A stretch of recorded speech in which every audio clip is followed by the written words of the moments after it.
Сабақтан келсем, Нәзира әпкем үйден сусын алып, қырманға қайта кеткелі тұр екен. Мені көріп қуанып қалды. Жақсы болды ғой, сені апам ертіп кел деп еді, деді. Кәне, тез тамағыңды іште, менімен бірге жүр. Иә, бармаймын. Мен не істеймін қырманда? Бірдеңеге жұмсаған кезде қыржия қалатын жылаңға әдетіме басып қынжылып. Не істейтінін барған соң көресің, қыржиятын түк те жоқ, деді Нәзира әпкем құдды апамша дікілдеп ұрсып. Ырысбек пен Әжібекке ілесіп әбден бетім кетіп болдың ғой. Жетеді енді. Қырманға барып, бір ауық малатастың басына мін. Сөйтіп қолға абыс ет. Немене, дардай болғаның сандалып, көше таптап жүре бермексің бе? Астық деген барлық учаскелерде қауырт пісе бастады. Күні-түн дамыл көрмейтін қызу науқан енді туады. Адам деген жетіспей жатыр. Ал бұл деген әлдекімдерге ілесіп ап, ойыннан басқа білер жоқ. Желкеңді үзіп жіберейін бе осы? Соңғы кездері байқап жүрмін. Осы Нәзира әпкем кейде апамнан мүлде айнымай кетеді. Түрі де, мінезі де, даусы да, қаталдығы да, ең аяғы дікілдеп ұрысқанына дейін. Қазір дәл апам сияқты ұрсып тұр. Жо, мұндай кезінде оған қарсыласып абырой таппайсың. Дойырлығы ұстап ұрады да тастайды. Кімге шағынасың? Әжеме айтар болсам, әй Нәзира, сен бе, сен, деп құр доңайбаттанып сес көрсетіп ұрсады да қояды. Ал апама айтар болсам, Нәзираның сөзін қостап, өзімді онан әрмен таяқтауы мүмкін. Сондықтан, бәріңнің әлің маған жетеді, бәрің маған қожасың, қит етсем желкемді үзуге дайын тұрасыңдар деп жыламсырап, біраз қомпылдадым да қойдым. Нәзира әпкем қырманға ертіп әкелді де, айтқанындай-ақ Байдалы шал мен Көлбай керең екеуі кезектесіп мініп жүрген малатастың басына мінгізді. Енді дұрыс болды ғой, деді қуанып кеткен Байдалы шал. Малатастың басына атқа жеңіл осылар міну керек қой. Ойбай-ау, бұларға ойын сияқты емес пе бұл? Ал қанат, тартып ұста тізгінді. Сенің апаң өзі кәмәнөс, өзі бригадир. Сондықтан оның балалары мына сендер басқаларға үлгі өнеге көрсетіп отыруларың керек. Бүгін сенің қырманда істегеніңді көрсе, ертең басқа балаларды келеді жұмыс істеуге. Ала көз торы ат дүңк-дүңк желеп, астықтың бауы төсеулі таптанды шеңберді айналып жүріп кетті. Соңындағы дөңбек көктаста дүк-дүк етіп домалап келеді. Бір айналдым шеңберді, екінші айналдым, үшінші, төртінші, тағы да айналдым, тағы да. Әбден бір мойын боп қыржиып алған торы ат бір қалыпты дүңк-дүңк желісінен алмайды. Соңындағы көктаста дүңк-дүңк домалайды. Айнала бердім. Сәлден кейін төңірек тегіс маған қосылып шыр көбелек айналып жөнелді. Торы аттың желісі мұндай түйдек болар ма? Ішімді солқылдатып түйгіштеп жіберді. Бүйірім түйнеп ауырып кетті.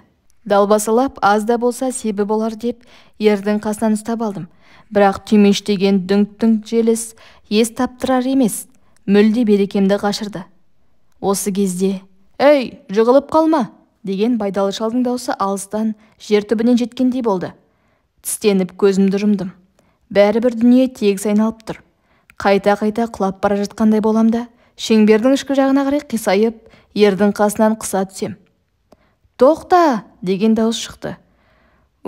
Деп аттың басын тарттым. Ту шіркін-ай, тоқтап тұру қандай жақсы, рахат. Ішімнің түйгені сап тыйылды. Тек төңірек қана әлі зыр қағып айналып тұр. Көзімді жұмып ем, бәрібір тоқталмады. Үйіріліп айнала берді. Ат үстінен ауып түсе жаздадым. «Ештең етпейді, өсти үйренеді», деген Байдалы шалдың сөзін құлағым шалды. Мұндай күнімізде өзіміз жапан түзде апталап, жалғыз қалып жылқы бағушек. Шеңбердегі бастырылған астықтың сабаны мен дәнін екі жаққа бөліп сыпырып үйіп, жаңадан астық баулары төселгенше едәуір ес жиып, өзіме өзім келіп қалдым. Үзеңгіні қысқарттырдым. Астыма екі көрпеше салғыздым. Торы аттың дүңк-дүңк желісі қайта басталды. Қырмандағы у-шу құлаққа тек зың-зың ғана естіледі. Жұрт сөйлесіп жүрме, әлде жамырасып жүрме, айырып болмайды. Әйтеуір тек ішімді түйгілеу азайды. Үзеңгіге аяғымды шіреп қопаң-қопаң етем. Дүние тегіс тағы да шыр көбелек айналып тұр. Бірақ алғашқыдағыдай емес, оған да үйренейін дедім. «Тоқта!» деген таныс дауыс шықты. Әбден дағдыланған торы ат өзі-ақ шеңберден шетке шығып қалт тоқтай қалды. «Ой, бәрекелді, міне жігіт болды деген осы», деді тағы да Байдалы шал. «Тіпті көзіміз ашылып қалды ғой, көп жасағыр-ай. Әй Нәзира, шешеңе айт, той жасасын мұна ауылыңның жігіт болғанына». Ей-бай-ау, қайнағау, оны айтатын дәнеңе жоқ. Тана тағып жіберсек болды ғой, деді астық қаптап жүрген әйелдерінің біреуі майыса сөйлеп. Иә, сөйтелік. Ей, қатын, қалтаңда танаң бар ма? Есік тиында жарайды емес пе? Жарайды ғой, әкеш кәне. Менің қалтамда бір моншақ жүруші еді. Әкел моншағыңды да, танағып тағуға жарай береді. Сөйтіп, қырмандағы әйелдер кеу-кеулесіп, тесік тиындарын, тана моншақтарын жинап, менің қарсылығыма қарамастан омырауыма, етегіме тізілтіп тігіп тастады. Ал енді шешең той жасамай көрсін. Бәсе, кешеден бері иегім қышып жүреді. Бригадир жеңгемнің үйінен бір тоятын болдым. Өз қайда жүр шешесі? Орақшылар жаққа кеткен. Әйелдердің қоршауынан байдалы шал кеп айырып алды. Ей, шырақтарым, болды енді. Жұмысты тоқтатпаңдар, деді. Торатты тебініп қап шеңберге түсіп, дүңк-дүңк желе жөнелдім. Неше айналым бау-бастық бастырғаным есімде жоқ. Кешкісін тораттан тәлтіректеп түскен кезінде бойым бір-ақ тұтам боп қысқарып қалған сияқты көрінді. Тақымым, үзеңгі бау қажаған сирағым ду-ду ашиды. Басым шыркөбелек айналып тұр. Көзімді жұмып, жата кеткім келеді, бірақ өтуге болмайды. Онда байдалы шалмен басқа жұрттың алдында масқара болам ғой. Бар күшімді жиып, аяғымды барымша нықтап, түзу басып, ауылға қарай бет алдым. Ұясына қонуға сүйем қарыс қалған күн шіпілдеп қызарып тұр. Өзі дөңгелеп айналып тұрған сияқты. Құлағыма лақ маңырағандай болды. Едәуір жүріп қырманның шуынан алыстаған соң ептеп есімді жидым. Артымнан лақ әлі маңырап келе жатқан сияқты. Қарасам, Мәри деген қыз маған тоқта дегенде айқайлап келеді. Сөйте тұрып өзі мүлде асығар емес. Аяғын санап басқандай жүреді. Жүретін болсаң, жүрсеңші енді, дедім ит жыным ұстап. Маған қатты жүруге болмайды, деді. Әншейінде тұраңдап көшенің ана басынан бір көрінсе, мына басынан бір көрініп жүретін аяқ асты мүләйімси қалыпты. Мен ыза боп, қарайламай кете бербем. Қанат, ағатай, күнім ағатай, тоқташы, деп жыларман боп жалынды. Енді жүр дедім ғой мен саған. Маған қатты жүруге болмайды. Амал жоқ, күтіп алдым. Қырман мен ауылдың екі ортасында қалың қамыс пен қарақоға өскен кішкентай жыра сай бар болатын. Содан қорқып келеді. Ол жырадан жалғыз өтуге қыздардың бәрі қорқады. Сондықтан ылғи өстіп біздерге, балаларға жалынып жүргендері.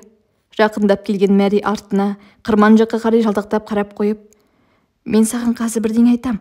Тссс, деді, құпиялағандай сыбырлай сөйлеп. Түү, омырауыңдағы таналардың әйбетін-ай, маған да неге тақпайды екен өстіп. Мәри менен бірер жас кіші, және бір класс төмен оқиды. Бірақ өзі сонысына қарамастан қол-аяғы сидаңдай, бойы менімен бірдей. Өзін жұрт әртістің қызы дейді. Әкесі әртіс бопты. Әртіс әкесі соғысқа кеткен соң шешесі біздің ауылдағы төркіндерін сағалап, қаладан көшіп келген. Қазір шешесі бірінші класста оқитын інісі үшеуі ғана тұрады. Әртістің қызы болған соң ба, Мәри кейде ауылдың басқа қыздарына қарағанда өзін тәлпіште ұстап, белін бұраң-бұраң еткізіп жүретіні бар. Біз балалар ондайда сыртымыздан, ой, өзін ырбаңдатпай қағып жіберсе деп кіжінеміз де, іште оның сол қылығынан өлерде ұнатып тұрамыз. Ұнататынымызды сезетін болу керек. Қарсы келгенімізде көзін сүзілдіріп, өп-өтірік күлімсірей қалатыны бар.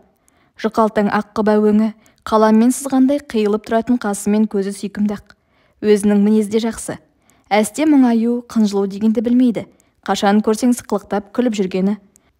Мысалы, көктемде шешесі қойда сақманда жүргенде Мәридің шашы биттеп кетіп, Мұқан ағай ұстарамен тып-типыл айнадай ғып сыпырды да тастады. Сонда ғой, басқа қыздар болса өгіздей өкіріп, буыны бөлер еді. Ал Мәридің ойына да кіріп шыққан жоқ.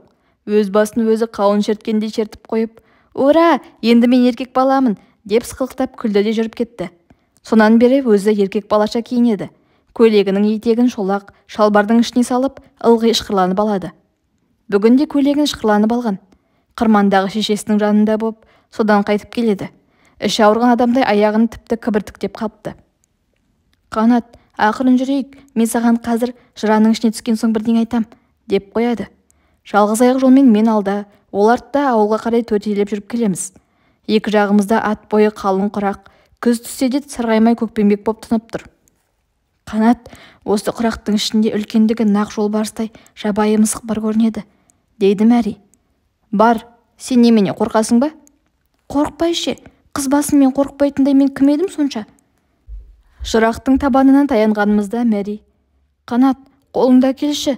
деп қолымнан шап беріп қысып ұстап алды. Осы арадан кеше мен ұзындығы тура қос құлаштай жылан көргем. Ойбай-ай, қорқам, ақырын жүрші Ағатай. Жырақтың табанынан өтіп, қарсы қабаққа шыққанымызда Мәри: жаным-ай, аман-есен өттік ау әйтеуір», деп жүрегін ұстады. Онан соң кейін қарай бұрылып қарап қойды да, бұл төңіректе кемінде 1 шақырымға дейін тірі жан жоқ болса да, сөзін сыбырлай сөйледі. «Әлгінде саған айтайын дегенім», деп бастады да, көзіме көзін қадап іркіліп қалды. «Саған сенуге бола ма өзі?» Мен иығымды қиқаң еткіздім. Ол со көзімнен көзін айырмай қадалған күйде: «Тегінде сенің көзінде қулық жоқ», деді. Мен ыңғайсызданып қысылып көзімді тайдырып кеттім де: «Қойшы әрі», дедім ызаланған боп. «Рас айтам, сенің көзінде ешқандай қулық жоқ, демек саған сенуге болады. Ал, бері қара», деді тағы да құпиялай сыбырлап. «Бері құлағыңды әкеші, мен қырманнан бидай ұрлап келе жатырмын». «Не?» «Тссс, ақырын, айқайлама, мен бидай ұрлап келе жатырмын деп тұрмын. Міне, мына ашқырым толы бидай, сондықтан қатты жүре алмай келем. Тек аузыңнан шықпасын, ауданнан келген өкіл немесе колхоздың бастығы естісе, онда мені тура соттайды». «Айтып нем бар?» «Өзім де сенің айтпайтынды білем, саған сеніп тұрмын ғой». «Мамаң бұл ұрлығыңды біле ме?» «Қайдан білсін? Білсе мойнымды үзеді ғой тура. Сенің апаң сияқты менің мамамның да мінезі тік, қатал ғой». «Білем. Білсең сол, енді бұл бидайды апама көрсетпей, қарнымыз ашқан кезде қуырып жеп қоюымыз керек, ініміз екеуміз. Бүгін қуыра алмаймыз, кеш боп кетті. Ертең сабақтан шыққан соң болмаса, қолың тисе кел, қуырып жейміз». «Көрермін», дедім мен. Күн ұясына қонып төңірек ала-кеуім тарта бастады. Ауыл үйлерінің мұжаларынан жарыса көтерілген түтіндер сырйып, сонау көк теңбіл аспанмен сіңісіп жатыр. Үйдің мұжаларынан шыққан от ұшқындарындай әр тұстан жылт-жылт етіп жұлдыздар көрінді. «Қанат, мә, сағыз шайнайсың ба?» «Жер сағыз ба, әкел». «Иә, бағана түсте жинап алғам, шайнай берсең тісіңді әппақ қылады. Міне, қарашы, менің тістерімді». Мәри тістерін көрсетіп күлімсіреді. Ымырт шапағында жарқыраған аппақ тістері маржандай тізіліп сүп-сүйкімді көрінді. Өзі көзін сүзілте қарайды. «Мә, мына таналарды сен қиып ал». «Жо, болмайды ғой, өйткені оларды саған тақты ғой үлкен кісілер». «Онда біреуін ал, таңдағаныңды». «Біреуін алға болады. Міне, біреу көгін». «Жоқ, қызылын». «Жоқ, ағын алайын». Ол омырауыма еңкейіп, өзіне ұнаған тананы тісімен қарш еткізіп қиып алды. «Ой, Қанат-ай, рахмет», деді мәз болып. Ол өзіне қарай, мен өз үйіме қарай кеттік. Басымның шыркөбелек айналғаны, тақымымның сирағымның ду-ду ашығаны қайта басталды. Өне бойым салдырап, әбден шаршағанымды да сездім. Үйге келісімен тамақ ішуге де мұршам келмей мұрттай ұштым. Көз алдымның, төңірегімнің бәрі айналды да тұрды. Өзімде айналып жатқан сияқтымын. Айналу, айналу, айналу. Өстіп ұйқылы ояу талаурап жатқам. Біреу кеп басымнан сипады. Одан омырауымдағы тана тиындарды көрді. Мырс етіп күлді. Апам екен. Еңкейіп маңдайымнан иіскеп еріннің ұшымен жұмсақ қана сүйді. Көкемнен қара қағаз келгеннен кейінгі жердегі апамның бірінші рет күлгені осы шығар сірә. «Әжесі-ау, мына балаңның омырауын көрдің бе?» деді онан соң. Не бопты?» «Қырмандағы әйелдер тана тағып жіберіпті». Сөйтіп пе? Баласынан айналдым. Құлдығым, көкесіне тартқан құлыным. Сенің жолыңа мен неге құрбаның боп шалынбаймын? Садағаң боп неге кетпеймін? Көзімнің қарашығы. Елжірей кеп үстіме төнген әжем дүниедегі ең асыл сөздерді маған ғана теңеп шұбырта бастады. Мен ұйықтаған боп өтірік пысылдай түсем. Әжем мен апамды қуантқаныма көңілім өсіп, көкірегім жарлардай боп масайрап жатырмын. Шаршағанымды да мүлде ұмыттым. Шашымнан сипай түскен апамның қолы жұп-жұмсақ, ып-ыстық. Бүкіл өн бойыма біртүрлі бір алып күш толып кеткен сияқты. Дүниеде менің қолымнан келмес, мен істей алмас іс жоқ сияқты. Өз-өзіммен сақылдап күліп жіберуге шақ жатырмын. Бірақ ояу екенімді білдіргім келмейді. Өстіп ұйықтаған боп жатып, еркелегім келеді апама. «Әлі тұра тұрыңдар әже. Апа, мен әлі көрсетемін» деймін ішімнен. Осы сәтте біреу кеп мұрнымнан шымшыды. «Ой, мақтаншақ ой», деді Нәзира әпкем. «Осы мақтаншақ өтірік ұйықтап жатыр». «Жә, оятасың. Онысы несі?» Ұйықтап жатқан баланы мазалап. деп апам оған жекіп қойды. Мен Нәзира әпкем тағы бірдеңе деп кеп, түртпектесе шыдай алмай күліп жібереремді білдім де, ұйқысыраған боп аударылып, бетімді шамның жарығына бұрып жаттым. Апамның қолы шашымды әлі сипап отыр. Амандық боп, мына астықты жинап алған соң, анау кебелақтың бірін сойып, әйелдерге кішкентай бір той-томалақ жасап беру керек енді, дейді. Онда мен анау сары ешкінің лағын ептеп жемдей берейін, дейді әжем. Ту, өсте қалатындарыңыз-ай осы. Сіздерде ғана бала бардай. Бір күн, жарым күн барып қолғабыс еткенде тұрған не бар екен? Соған бола, той-томалақ деп дабырайтатын түк те жоқ, дейді Нәзира әпкем. Халқымыздың дәстүрі ырым ғой, дейді апам. Баланың жұмыс дегенде ырым бопты. Онан да бұлардың бәрін желкелеп отырып жұмысқа салу керек. Әйтпесе, анау Ырысбек пен Әжібекке елесіп, істемейтіндер жоқ. Мына біздің ұл Зибаш пен Ырысбектің арасында хаттасушы болған көрінеді. Жә, не болса соны сөйлемеші әрі, деді апам жақтырмай. Рас айтам, маған сенбесеңіз оятып ап, өзінен сұраңыз. Нәзира әпкемнің мына сөзі мені төбемнен ұрғандай қылды. Теріс қарап жатқан күйде тынысым тарылып, жерге кірерде қысылдым. Бет жүзім дуылдап кетті. Нәзира әпкеме ыза болып жатырмын. Тоқтар екеуінің кездескендерін талай жасырып едім. Бәлем, тұра тұр, деймін ішімнен кіжініп. Апам мені оятқан жоқ. Бар, сапылдамай, мына әжеңе бидай түйіп беріп кет, көжеге салатын, деді Нәзира әпкеме. Мұнан әрі Нәзира әпкем ауыз үйге шығып гүрсілдетіп келі түйе бастады. Әжем мен апам екеуі шаруа жайын сөз етіп кетті. Дәйім бәрін білгісі кеп отыратын әжем астықтың түсімін сұрайды. Апам орташа дейді. Бірақ соның өзін төкпей шашпай жинап алса мемлекетке тапсыруға да, тұқым құйып алуға да жетер еді дейді. Еңбекке ештеңе бермейсіңдер ме? Білмеймін, әй, қиын, дейді апам күрсініп. Мынау ойдағы колхоздардың биыл астықтары күйіп кетіпті. Олардың тауқыметі де бізге түсеме деп ойлаймын. Бүгін бастықты ауданға шақыртып кеткен, сірә сол жайында болар. Жаратқан Алла, пейіліңді тартылтпа, деп әжем ауыр күрсінеді. Мәшинемен орып жатырсыңдар ма? Иә, мына жазықтағы астықты лабогрейкамен орып жатырмыз. Бірақ өндірісіміз 2 айналып тоқтап қалды, сына береді. Оны дұрыстап жөндейтін ұста да жоқ. Әлгі неміс бала бар емес пе? О байғұс, жанын салып, мықшыңдап ақ жатады, бірақ бала емес пе? Қазір жөндегені қазір бұзылып қалады. Әт деген темірді пісіре алмайды ау. Қайран ақаттай ұста қайда дейсің? Ой, қу соғыс-ай. Ал, жат енді, шашап келдің ғой. Таңертең ерте тұрасыңдар. Жоқ, жатпаймыз. Қазір қырманға қайта кетеміз. Станцияға 6 өгіз арбамен астық жөнелтуіміз керек. Соның екеуіне айдап баратын адам іздеймін. Әлгінде Қанаттың бүгін қырманға барып жұмыс істегенін естіп, бетінен бір іскеп кетейінші деп келіп ем үйге. Нәзира да қайта кете ме қырманға? Иә, жөнелтілетін 6 арбаға астық кеседі қазір барып. Қырманның басында ұйықтай салады ғой. Қой, тұрайын енді. Суық түсейін дегендікі ме, түнге қарай белім сырқырайтын болып жүр. Менің әлгі бел орағышым қайда екен? Төсектің ірге жағында сияқты еді ғой. Иә, сол ғой, бері тасташы. Әй, Нәзира, түйіп болдың ба? Болдым. Жүр онда. 2 арбамен кімдерді жіберсем екен деп басым қатулы. Жұрттың бәрі жұмыста, ешқайсысын айыруға болмайды. Тіпті білмеймін. Бір арбаны мен айдайын, деді Нәзира әпкем. Саған бір арбаны айдатуды өзінде біліп тұрмын ау, бірақ станцияға барған соң қаптарды көтеріп апарып қойманың терезесінен құю керек. Оған сенің шаман келе ме? Осы апам қызық, мені әлі қолынан түк келмейтін бала көресіз ау деймін. Бір қап түгілі 2 қаптық 2 қолтығыма қысып көтерем. Өй, алаңғасар, деді апам оның сөзіне ыза боп. 2 қапты көтерем дейді ғой, саған 1 қапты көтерудің өзі ауыр. Шамаңнан тыс тыраштанба, деп қанша айтамын осы. Менің еш жерімде ауырмайды. Сөйлеме әрі, кейін жылы киімдеріңді. Станцияға барам ба? Көреміз оны. Әлгі Ырысбекке барып сөйлессем бе екен? Соқталда еркек, қайтқанына жарты айдан асты, әлі үйінде жатыр. Бүгін Зибаш та жоқ жұмыста. Сол екеуін жіберсем дұрыс болар еді. Егер Ырысбек бармаса, онда Зибаш екеуіңді жіберем, амал жоқ. Ол ант тұрғандар Үйленіп алған дей ме? Сөйтіпті ғой. Ал кетейік. Байқа, абай болшы.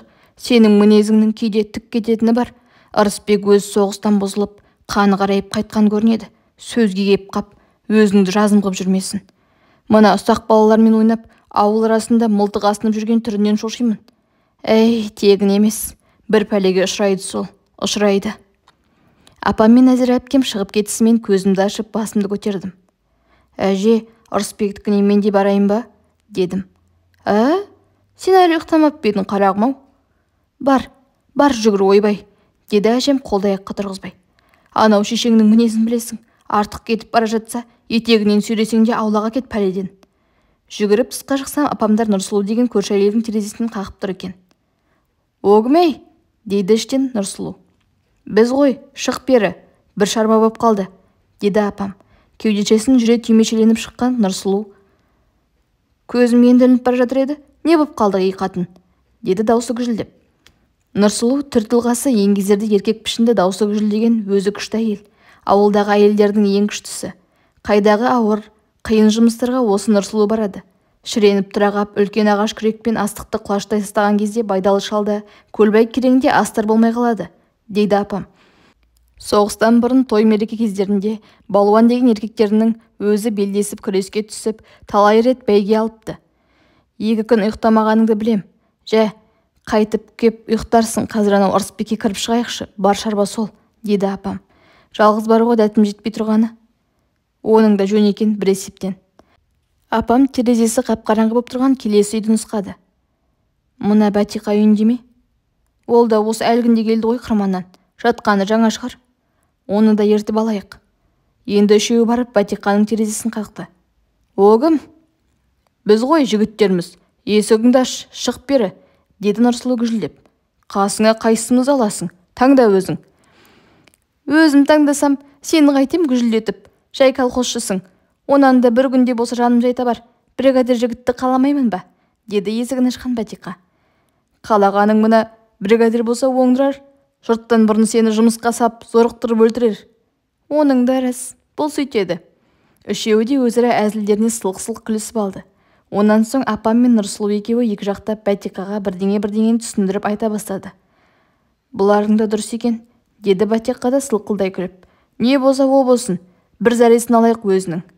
Осы сәтте ғана соңдарынан ілесіп жүрген мені байқап қалған апам. Қанатпысың? Сен не қып тұрып кеткенсің? Деді қатқыл үнмен. Бар үйге. Әжем жіберді, дедім мен. Әжең жіберсе де бар, қайт. Жарықты қай, ұйықтап жатқан баланы мазалап. Мен тайсақтап шегіншектей бердім де, Нұрсұлудың үйінің тасасына тығылдым. Жә, жүре берсін де, деді Нұрсұлу. Тобымыз көп болсын. Онан да Қанатты жүгіртіп, анау Қалипа мен Сәруені шақырып алайық. Ол екеуі де жуан жұдырық қатындар ғой. Оның да ақыл екен, деді апам келісіп. Әй, Қанат, бар онда, Қалипа мен Сәруені тез шақырып кел. Бір тығыз шаруа боп қалды де. Мен жүгіре жөнелдім де, әнемне дегенше Қалипаны да Сәурені де оятып асықтырып алып келдім.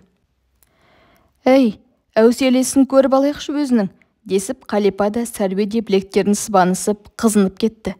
Әйелдердің бәрі жиналған соң апам бастап, барлығы Ырысбектің үйіне бет алды. Сендер ауыз үйде тұра тұрыңдар, мен өзім жалғыз кіріп сөйлесіп көрейін, деді апам. Бәлкім айтқанға ұрыс жанжалсыз-ақ көніп қалар. Әйелдер әуелі терезеден қараған. Ырысбек шалқасынан түсіп домбырасын тыңқылдатып жатыр да, Зибаш қазан ошақ жақта тамақ пісіріп жүр екен. Әдіре қалғырлар, қозымен баян құсап қалыпты ғой, деді Нұрсұлу күңкілдеп. Екеуінде осы қазір тырдай жалаңаштап шешіндіріп ап, біріне-бірін теріс қаратып байлап, әне үшін құрдағы суға тастай салсақ па екен? Қайтесің жүз қараларды? Жоға деймін-ау, сайтаным ұстап тұрғаннан түрлерін көріп. Апам ішке кіріп кетті де, басқамыз ауыз үйде қалдық. Мен бірден есіктің саңылауына жабыстым. Кеш жарық, деді апам. Ырысбек бір рет көзін алақ-жұлақ еткізгені болмаса, жатқан күйінен қозғалған жоқ. Ал Зибаш есі шығып, тәтем екен ғой, жоғары шығыңыз, деп бәйек боп қалды. Шықпаймын жоғары, келген шаруамды осы арада тұрып айтайын, деді апам. Қараң қалғыр, Ырысбекке тейдім де, Германды жегдім дедің бе, неге жұмысқа шықпадың бүгін? Деп Зибашқа дүрсе қоя берді. Тәтеу, мен бүгін Бүгінше дейтін түк те жоқ. Бүгін ертеңді көретін уақыт па осы кез? Адам жетіспей мұрнымыздан қан кетіп жатқанда. Қазір жиналды, арбаңды жек. Станцияға ас тартасың. Бол, тез, деп апам қамшысын үйірді. Қазір ме? Тура осы қазір. Ал сен, Ырысбек шырағым, не мына әйеліңмен бірге арбамен ас тартуға шық? Әйтпесе, жүр анау қырманға. Бидай тастасасың. Созылып жатуың жеттенді. Қатын қалаш, бала-шағаның мойнына масыл болма. Нанымызды бекер жеме. Сен соғыста қан төгіп келсең, біз жанымызды беріп отырмыз. Зибаш біресе апама, біресе Ырысбекке жалтақтай қарап киіне бастаған.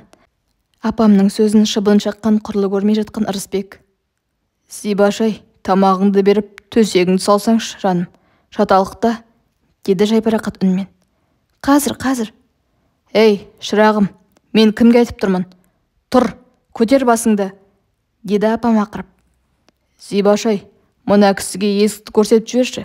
Кіруін кіріп ап, шыға алмай тұр ғой деймін. Шыдай алмай кеткен болу керек. Апам Ырысбекті қамшымен көсілте бір тартып жіберді.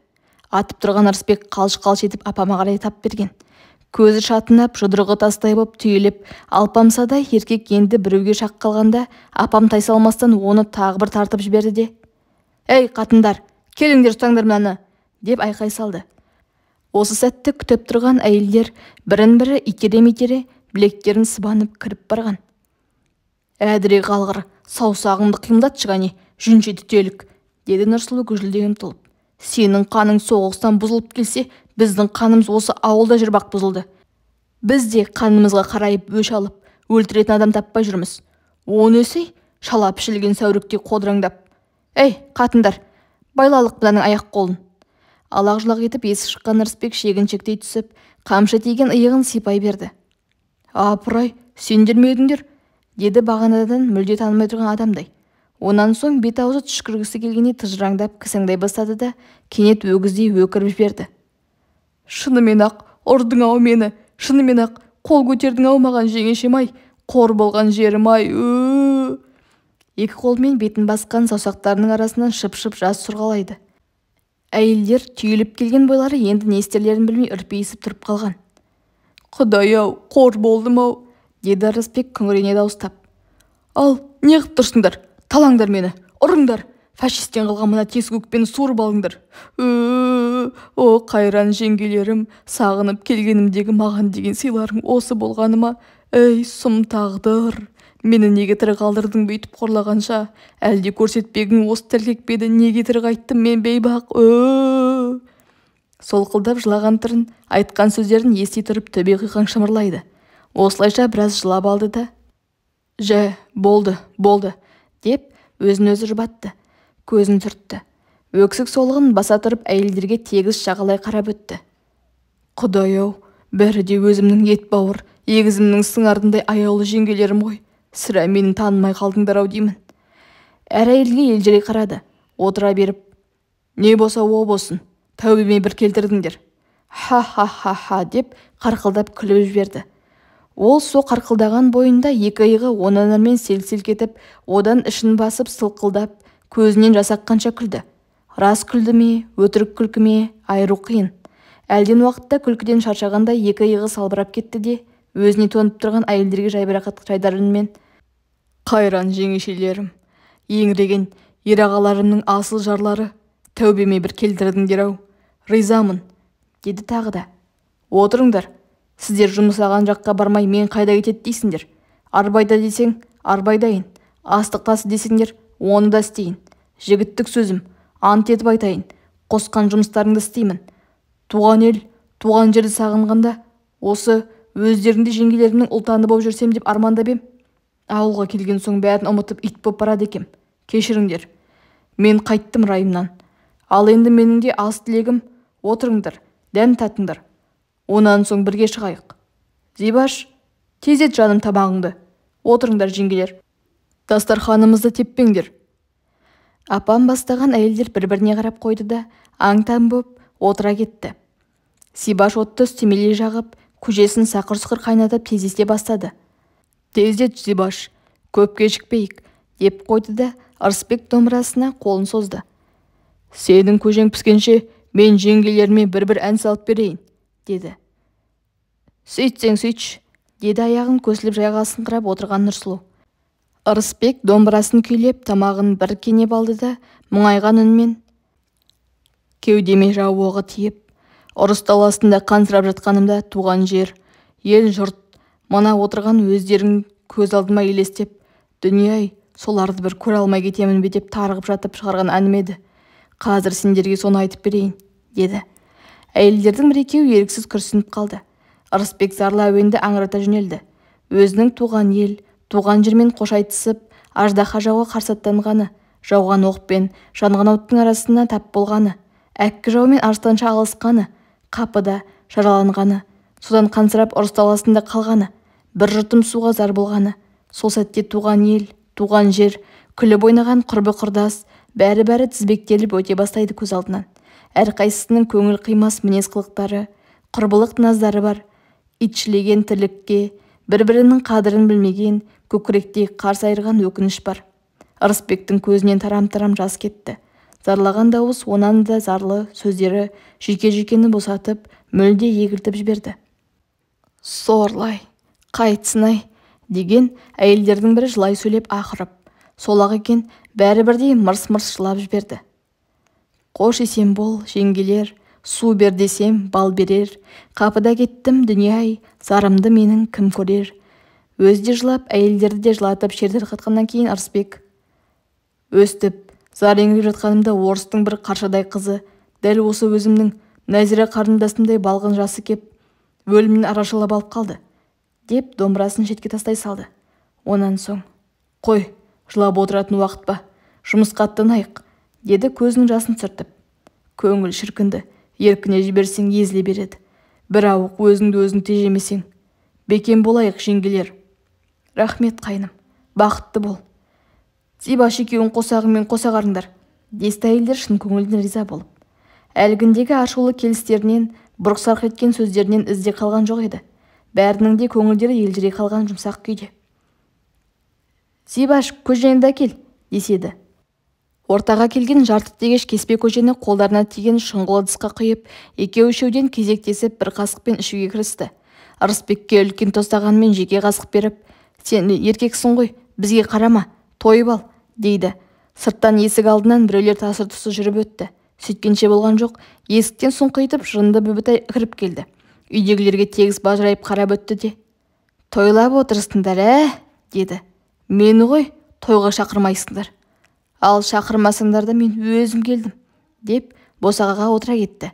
Үсті басы жұлым-жұлым, кір-кір еді, өзі жүдеу. Мен зәрем ұшып апама тығыла түстім. Ей, қор болған сорлай, деді Нұрсұлу аяныш білдіріп күрсіне. Үй ішіндегілер көжені сұрап тұтқандарын тоқтатып, тым-тырыс тына қалды. Ал, әкелсіңдерші, қант кәмпиттеріңнен, шәй ішелік, деді Бүбітай. Ауыз үйден тықыр естілді де, ақырын ғана есікті ашып тоштан кірді. Бүбітай: ойбай-ай, мынау тағы жетті-ау, деп зарғағып ыршып, әйелдерді баса көктеп төрдегі Ырысбектің қасына бір-ақ жетті. Зәресі ұшқан Ырысбек атып, қазан жақтағы Зибаштың қасына барды. Тәтем маған бой бермей қашып кетті, деді тоштан кінәлі адамдай. Өзінің қолында ұшына сым темір байланған кішкентай қамшысы бар. Тәтеңді сен өзің қарап жүрсің бе, деп сұраған Нұрсұлу. Иә, өзім қараймын. Немене, сонда бір үйде екеуің ғана жатасыңдар ма? Иә, екеуміз ғана. Әй, мына тамақты маған қойдыңдар ма? Деді Бүбітай Ырысбектен қалған көжеге қарап. Иә, саған қойдық, іш. Бүбітай ашқарақтанып, көжені алды-артына қарамай апыл-ғұпыл іше бастады. Ей, сорлай, ей, байғұс-ай, аш екен-ау, десіп әйелдер егіліп кетті. Тоштан, келе ғой қарағым, көже іш, деп апам алдымыздағы тостағанға тегешке қалған көжені толтырып құйды. Тоштанның да қарны аш екен, көжені қомағайлана ұрттады. Әйелдердің әрқайсысы одан әр нәрсені сұрап жатыр. Ол көжені ұрттай отырып жауап қатады. Тәтеңмен екеуің жалғыз жатқанда қорықпайсың ба? Алғашқыда қорқатынмын, қазір қорықпаймын. Әйтеуір, айтқанды істеме, тіліңді алама.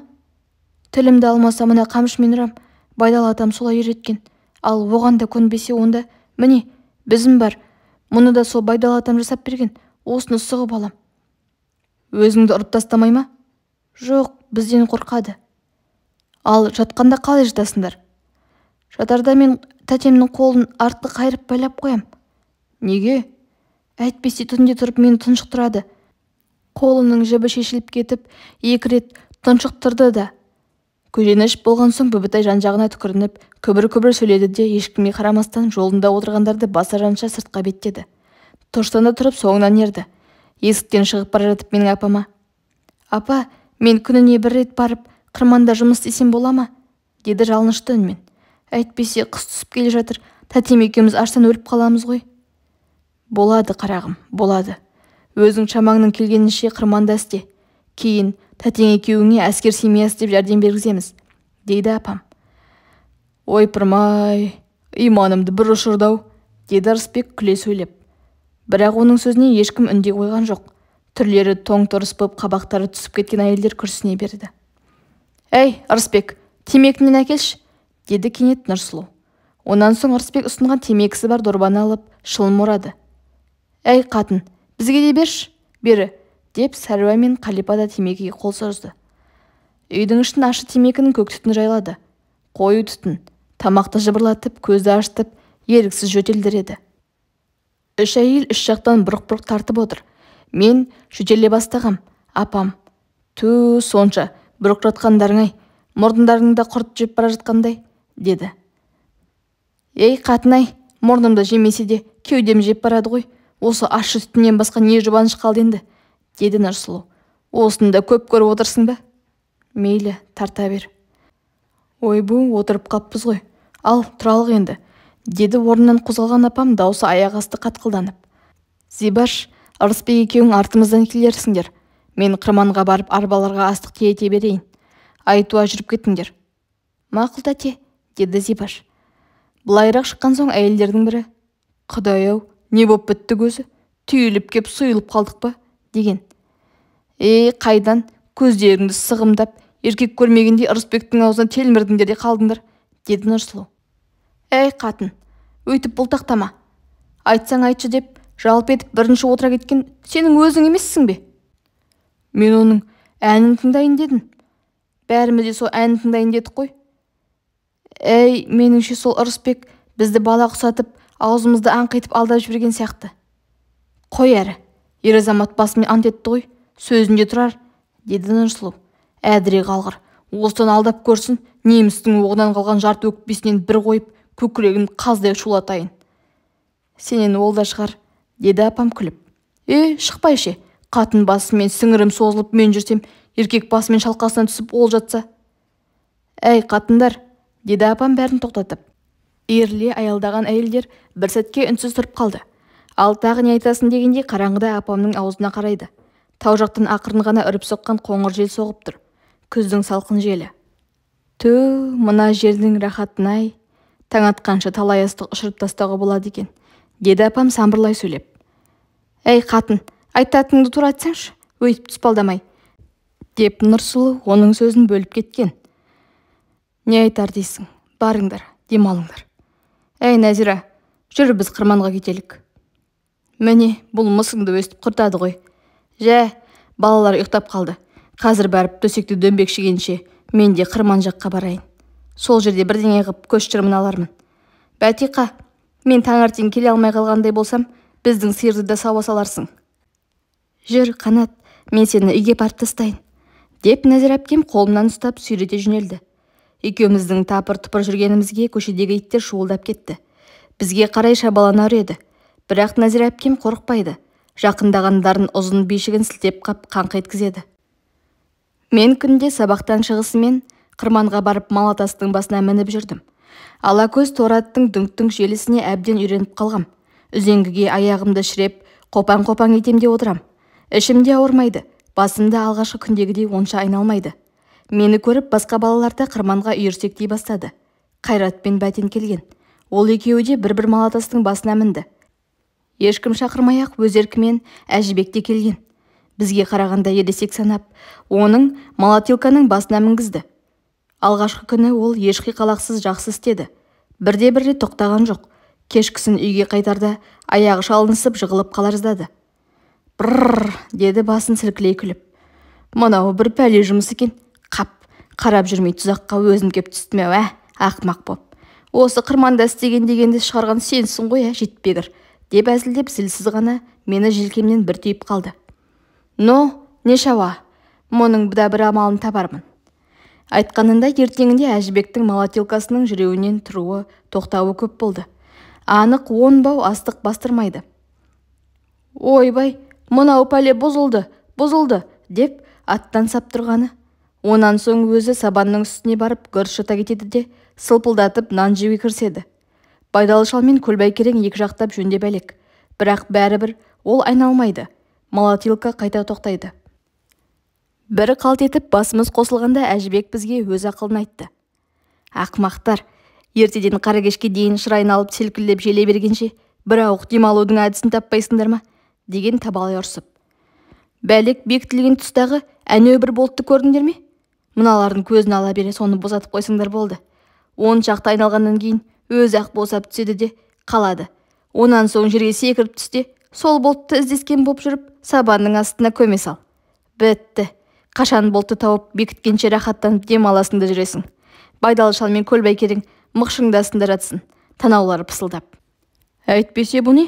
Ертеңнен қара кешке ат үстінде селк-селк етіп айнала-айнала, кейін тентек болған қой сияқты мүйғыла боп қаларсың. Тентек болған қойдың қайтетінін білесіңдер ме? Бір орнында шыргөбелек айнала береді. Өйткені ми айналып кеткен. Мұна сендер де сөйтесіңдер әлі. Әжібектің сөзі бізге қатты әсер етті. Дереу сол айтқан әдіспен бізде бәлектің бекітілген болтын босатпақ боп әрекет етіп көргенбіз. Онымыздан дәнеңе шықпады. Тастай боп бұралған болтты босата алмадық.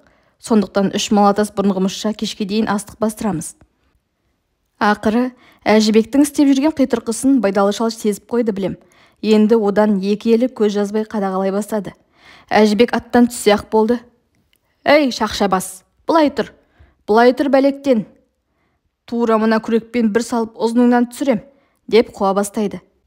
Кәне, ұрып көріңізші күрекпен. Әне, өкіл жүр, дереу жауапқа тартқызайын, дейді Әжібек те беріспей тіресіп. Мен бір тоқтағанымда қасыма жүгіріп, Мәри келді. Олар 3-4 қыз тазаланған қызылды қаптауға шешелеріне көмектесіп жүрген болатын. Мә, саған жинадым, деп сыбырлап, бармақтың басында жер сағызды алақаныма бүге қойды. Екі жақ беті қанталап көгерген сияқты боп көрінді. Апам ұрды, деді ол менің өзіне қадала қарағаным сезіп. Менің әнеугінгі бидай ұрлап апарғанымды інім айтып қойыпты. Сол үшін ұрды.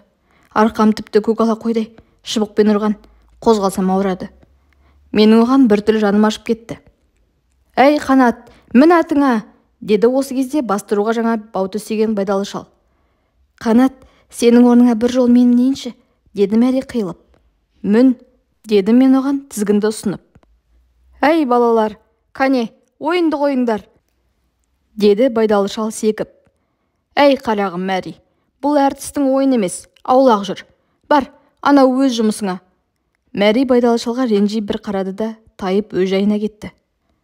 Боқ мұрын, қыз дегенде құрақша қалуын, деді Байдалы шал мені аяғымнан көтеріп атқа мінгізіп тұрып. Сіз өзіңіз емес пе едіңіз? Сендердей күнімде үйленгем, қатын алғам, деп бізді желіктіріп жүрген, деді Әжібек қағыта күліп. Мен сендер тең деген ау. Одан да мұрындарыңды сүртіп алсаңдаршы, жаман немелер. Әне, қит етсек, өстіп кемсітесіз. Бопшы, сіз нағыз ескіліктің сарқыншағысыз. Ылғи осы заманды кемсіп сөйлейсіз, қазіргі жастарды қорлайсыз. Егер анау шолақ қол өкілге айтсам ғой. Осы шақша бас ит кімге тартып туған ей, деді Әжібектің сөзі шымбайына батқан Байдалы шал. Оның өкілге айтам дегенінен шынымен-ақ именгендей күле сөйлеп. Әкесі марқұм, бүкіл бір өлкені аузына қаратқан аяулы ақ жігіт еді. Шешесі қой аузынан шөбе алмайтынның өзі. Ал мұның басынан бір сөз асыра алмайсың. Мен Сталин атама тартып туғам. Не дейді? Тек әрі. Өй, күшік, о кісінің атынан садақа кеткір. Немене, мазағың бейді сенің? Так, ақсақал. Кәне, айтқандарыңызды қайтып алыңыз. Әйтпесе өкінесіз. Мен ғана емес, бүкіл совет жастары сол кісінің ұрпағы. Емес деп көріңізші кәне. Қазір ана өкілге айтып екі көзіңізді төрт қылайын. Үйші күшік дейсіз ғой. Шақырайын ба өкілді? Әй, жә, оттам әрі, деп Байдалы шал енді жеңілгендей күле сөйледі. Солай ма екен? Ха-ха-ха, зәреңізді бір алдым-ау, әй өзім-ай. Мұнан әрі мысық ұрып сөзден жеңілген Байдалы шал қолын бір сілтеп бидай тастауға бұрылып кетті. Әжібектен аулақ болғысы келген. Аз өтті ме, көп өтті ме, Әжібек өзінің әуеніне басып ойбайлап тағы да тоқтады. Бұзылды мынау, ойбай! Малатилканың тоқтап қалғанын көріп өкіл келді. Неге тоқтатасыздар? Неге дұрыстап жөндемейсіздер? Деді көзін алартып. Тастай ғыбақ, бұрап тастап ем, деді Байдалы шал күңкілдеп. Өзі өкілден өлердей қорқады. Шолақ қол өкілдің ала жаздай біздің ауылда жүріп, ауданға қайтып кеткеніне 10 шақты күн болған. Кеше Нұғманмен бірге тағы қайтып келді. Тағы да ұзаққа келген болу керек. Шинелін бөктерініп, күзгі суыққа лайық жылы киініп апты. Нұғман мен апам екеуін қолды-аяққа тұрғызбай біресе орақшыларға, біресе тас қоймаға жұмсап қойып, өзі ұзақты күнге қырманнан шықпайды. Қабағын шытынып, ешкіммен сөйлеспестен қызылдың үстінде сау қолымен жағын таянып томсырайып отырады да қояды. Кімнің жұмысты қалай істеп, қалай жүріп, қалай тұрғанын қалт жібермейді. Өкілдің мұнысы әйелдерге ұнамайды-ақ. Өкіл деген бастықтың үйіне барып, жылы жұмсақты жеп, ұйқысын қандырып жатушы еді. Мынау бір қарақшыдай қақиған біреу болды ғой, деседі күңкілдеп. Осының бәрі әлгі Құдай атқыр зибаштың кесірінен ала жаздай артынан түсті ғой, жаман қардың.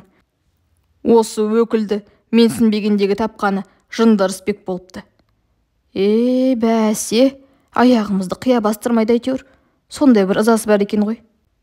Жә, қой шәрі, зибашқа өкпелеп, өшін бізден алса, мұның да өкілдігіне болайын. Өзі де құр сырты күмпигенмен әйелге қыры жоқ бірдеңе болу керек. Ақырын сөйлеңдер, естіп қоймасын. Түсте әйелдер шай, су ішіп келуге ауылға қарай бет алған. Қырманнан едәуір ұзап шыққан кездерінде Шолақ көл өкіл атына міне сап, шауып барып, бәрін қырманға қайта қайырып айдап әкелді. Кәне, төгіңіздер, бойларыңыздағы астықты, әйтпесе мен өзім тінтем, деді ақырып. Әйелдер бір-біріне жалтақтай қарап, қызараңдасып, ішкі қалталарындағы жүн шөлкейлеріндегі бір уыс, жарым уыс бидайды қаққыштап төге бастады. Артынан өкілдің өзі барлығының қалталарын, өне бойларын жалғыз қолымен сипалап тінтіп қарап шықты. Сонан соң қырмандағыларды тегіс жинап, балаларды да қосып жиналыс өткізді. Қалың қабағы түксиіп, айғайлап жібереріздап, түтігіп, өзін-өзі әреңдеп іркіп дірілдей тұрып сөйледі. Жолдастар, қазіргі уақытта бүкіл еліміз бір-ақ мақсатқа жұмылуда. Басқыншы жаудың төп тамырына дейін балта шауып, тас-талқан ету. Партияның басшылығымен біздің қаһарман қызыл әскеріміз жауды күннен күнге тұқыртып, соққы үстіне соққы беріп ойсырата түсуде. Қанды шайқас жүріп жатыр. Жолдастар, мен өзім Батыс Украин майданына қатысқам, 4 рет жараланғам. Қанды шайқастың қандай болатынын жақсы білем. Көзіммен көріп, басымнан кешірдім. Қанды шайқас деген мұна сіздердің еңкейіп бір-екі қап астық қаптап, белім-ай дейтін қырмандарыңыз емес. Төбеңнен оқ зулап, бұршақша жауып тұрады. Сонда белу ардынан сазға батып, мұз жасанып, окоптың ішінде отырасың. Бір күн, 2 күн емес, кейде апталап отырасың. Белдің сырқыраған көкесі сонда әне.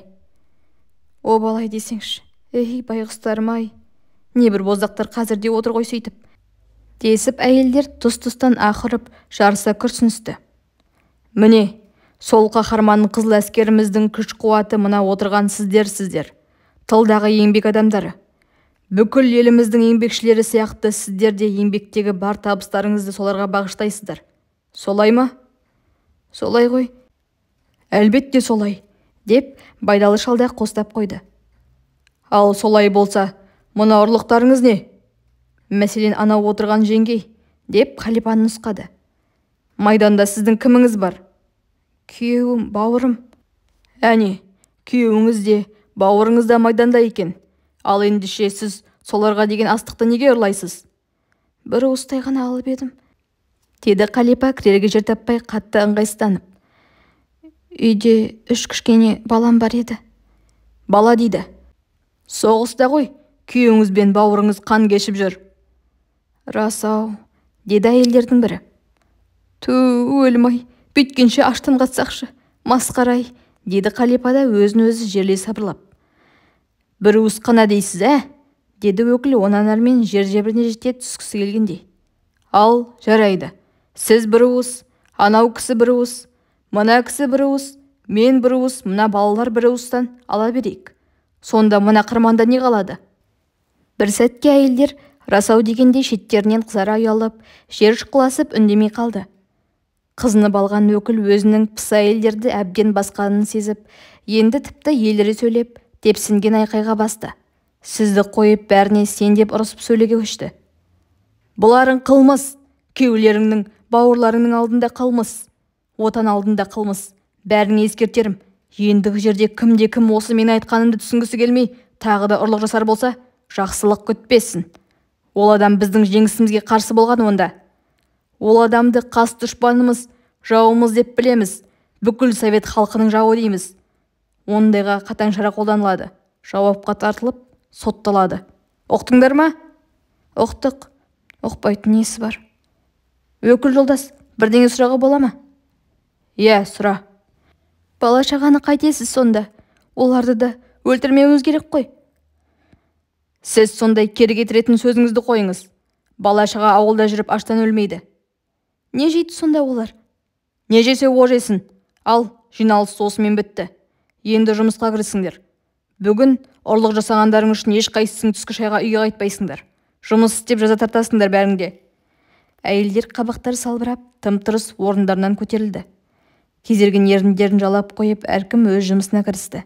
Ләмде ешқайсысы қарсылық білдірген жоқ. Әй, осы біз өзіліс жасап түскі тамақ ішпеуші ме едік? Деді бидай шарлап жүрген Көлбай Керең белін жазып. Бағанадан бергі өкілдің сөзін ол шала-шарпы естіп, онша түсінбеген сияқты. Қатындардың күнәсінен өзіліс жасамайтын боп жаза тарттық емес пе? Деді Байдалы шал күңкілдеп. Не? Қатындардың күнәсінен тамақ ішпейсіз? Деді Әжібек оның құлағына айқайлап. Оны кім айтады? Өкіл айтты. Немене? Өкіл бітеу ме екен? Ол бітеу болса да біз бітеу емеспіз. Оны өзіне айтыңыз. Айтсам немене? Менің басымды ала ма? Жә, сөйлемесін. Балалар, түсіңдер аттан. Бидай көже ішелік. Әй Дүрия, әй қатын, көже бер маған. Әйелдермен бірге астық ұшырып жүрген Дүрия жалтақтап өкілге қарағыштап келе қоймаған. Мынау әкеңнің аузы келемей жоқ па? Деді Көлбай Керең ақырып. Анау арада тұр ғой, өзің құйып ішсеңші, деген Дүрия. Көлбай Керең естіген жоқ. Өзің құйып іш, анау арада тұр дейді, деді Әжібек түсіндіріп.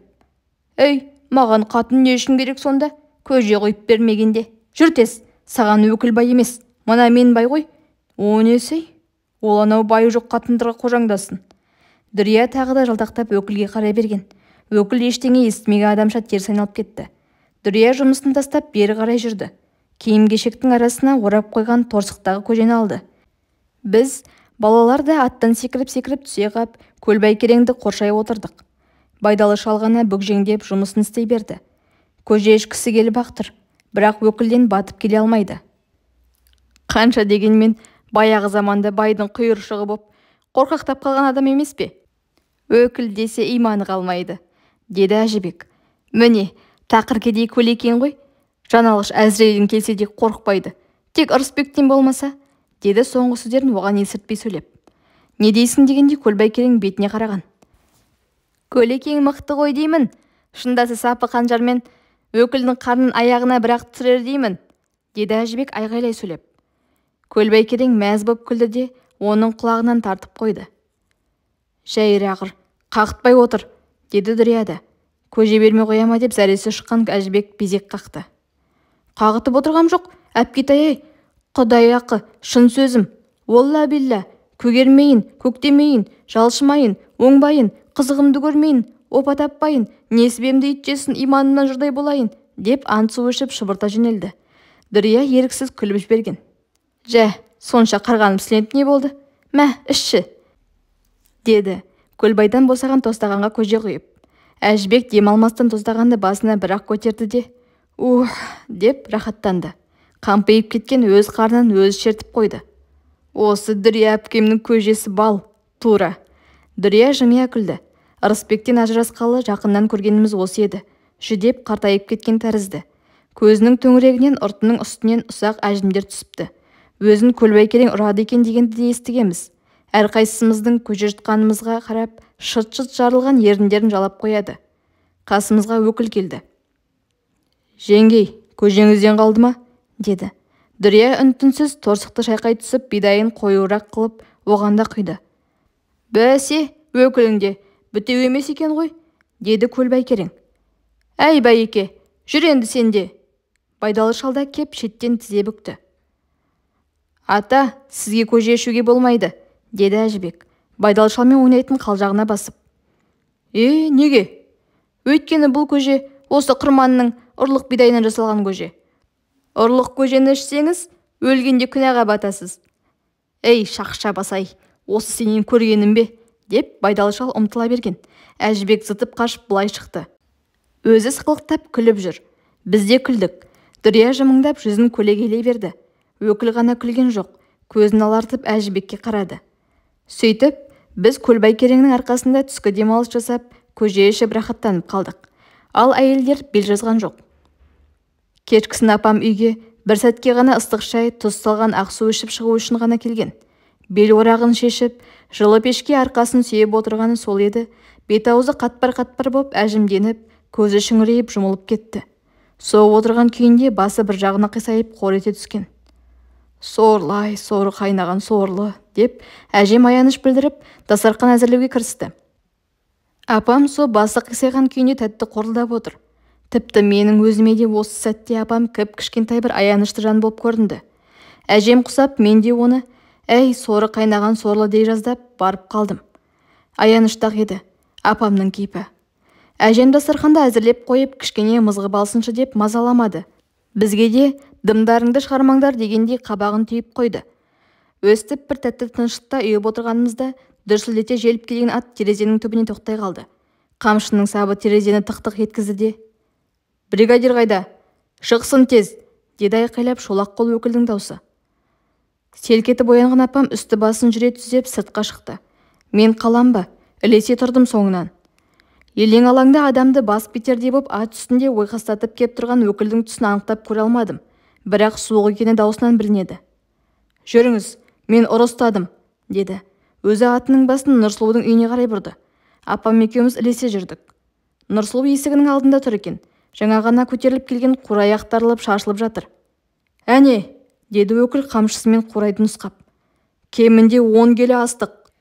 Енді байқасам, қурайдың арасы толы бидайдың қырқылған масағы екен. «Қолыңызға алып, ұстап қараңыз, үгітіп қараңыз», деді өкіл. «Көріп тұрмын ғой», деді апам. Онан соң Нұрсұлуға бұрылып: «Ей, саған не қара көрінді?» деді зілді үнмен. «Түнеу күнгі шөп машинамен шабылған күздіктің тұсынан өтіп бара жатып, шашылып жатқан масақты көрген соң шыдай алмай теріп ала қойып ем». «Қазір масақты теруге де, алуға да болмайтынын білмейсің бе?» деді апам тағы да бастырмалатып. Нұрсұлу жерге қарады. «Босқа далада қалғанша» дей берді міңгірлеп. «Далада қалса да теруге болмайды дедік қой. Қашан астықты тегіс жинап бітіп, ал енді болдық дейміз, сонда ғана масақ теруге рұқсат демедік пе?» «Білем, балаларға ертеңге үйден ұспы түк жоқ еді. Жұмысқа кетерде соларға қуырып беріп кетсем деп ем». «Жә, Нұрсұлу, мұның жарамайды». Апам соңғы сөзін жұмсақ айтса да қатты кінәлай айтты. Нұрсұлу қипақтап: «Қайтем енді, қырманға апарайын ба?» деген лажы таусылғандай. «Ендігі әрі термей масақты, балаларыңа осы біразға жетер», деді апам оның сөзіне тікелей жауап бермей, одан соң ат үстінде тұрған өкілге бұрылып: «Өкіл жолдас, екеуміздің алдымызда ендігі әрі мұндайды қайталамаймын деп уәде етсін, солай ма?» «Сіз не қыл деп мәймөңкелетіп тұрсыз?» деді өкіл шарт кетіп. «Өйтіп жуып шаятын түк те жоқ. Қазір дереу акт жасаңыз». «Қателескен шығар, жас балалар үшін бір жолға кешірейік», деді апам. «Сіз немене, акт жасағыңыз келмей тұр ма? Астықты жұрт өстіп ұрлай берсін демексіз ғой». «Ұрлай берсін демеймін. Ендеше неге акт жасағыңыз келмейді? Қазір қағаз қарындаш алыңыздар жазыңыз». «Әй Нұрсұлу-ай, сені ме?» дей берген, ренжи сөйлеген апам. «Сен бүйткенде басқа не істемейді?» «Сіз не қыл деп мыңқылдап тұрсыз? Мә, ұстаңыз, жазыңыз, деді өкіл ат үстінде қағаз қарындаш ұсынып. Қиқаңдасып тұратын уақытым жоқ. Кәне, жазыңыз. Енді апам да даусын көтере сөйледі. Шырағым, қызметің үлкен болса да, өзің жас адамсың. Неге мұнша қадала сөйлейсің?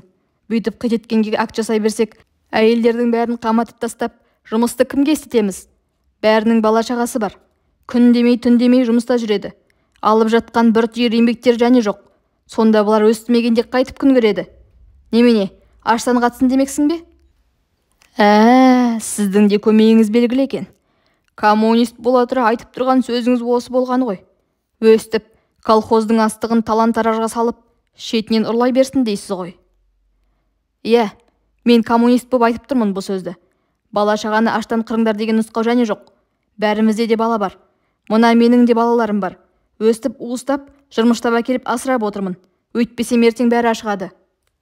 Сізбен басқа жерде сөйлесеміз әлі, деді өкіл тістеніп. Қай жерде сөйлессек те айтатыным осы. Осы тұста Нұрсұлу, қойшы Бағила, сөзге кеп қайтесің, деді. Апам өкілдің сөздеріне күйініп кеткен болу керек. Енді әуелгісінен мүлде керісінше Нұрсұлуды жазғырып емес, ақтап сөйлей бастады. Жоға деймін-ау, енді біз өзіміздің маңдай терімізбен өсірген астықтың жерге шашылып қалған масағын өстіп жырмыштап теріп алмасақ, немен күн көреміз? Мен сізге айттым ғой, басқа жерде сөйлесеміз деп. Бол енді, аулақ тұрыңыз, деді өкіл апама жекіріп. Онан соң атын бастырмалатып кеп Нұрсұлуға, қурайыңызды көтеріп, алып жүріңіз, деп бұйырды. Нұрсұлу барып, қурайын қайта орап, байлап, иығына салды. Қайда апарасың? Таста, деген апам оған ұрса сөйлеп. Қойшы Бағила, мына өкіл жігіттің қыбы бір қансын, деді енді Нұрсұлу да қитыға қайсарланып. Неміске берген қолының өтеуін, мына жесір қатын біздерден алайын деген шығар. Ал, қайда апар дейсіз тақсыр? Өйтіп қағытпаңыз, қағытатын адамыңыз мен емес. Қайда апар дейсіз енді? Кеңсеге алып жүріңіз. Өкіл Нұрсұлуды қурайын көтертіп алдына сап, кеңсеге айдап апарды да, қураймен қосып соның ішіне қамап қойды. Сыртынан үлкен құлып салды. Мұныңыз қалай? Бірден бүйтіп қамауға хақыңыз жоқ қой, деген апам. Ұрлық жасаған адамды бос жібере алмаймын, дейді өкіл. Қайдағы ұрлық, шырағым-ау, деді апам оған жалынғандай үнмен. Мен сізбен басқа жерде сөйлесем дедім ғой. Қазір аулақ жүріңіз, деді өкіл кесімді түрде. Лаж жоқ, апам екеуміз үйге қайттық. Жарайды енді, не істер дейсің? Біраз қорқытарда қояр, деді апам жол бойы өз-өзін жұғатқандай. Бірақ өкіл жай ғана қорқытып қоймапты, шындап кірісіпті. Ауданға хабарлап ертеңіне милиция алғызыпты. Акт жасатып, күндіз біз жұмыста жүргенде Нұрсұлуды айдатып та жіберіпті. Нұғман ара түсіп алып қалмақ болған екен. Өкіл де, милиция да, ең болмаса бір адамды өстіп жауапқа тартып, басқаларға сабақ қылмаса болмайды. Ертең жұрт астықты ашықтан ашық ұрлай бастайды, деп екеуі екі жақтап ерік бермепті. Тіпті әрі-беріден кейін Нұғманның өзінде кінәлаған көрінеді. Босаңдық істейсің, талан-таражға жол бересің деп. Нұрсұлудың екі баласы мен кәрі шешесі зар еңіреп, көп жерге дейін артынан ілесіп бартты да, ақыры бірін-бірі құшақтап жер бауырлап қала беріпті.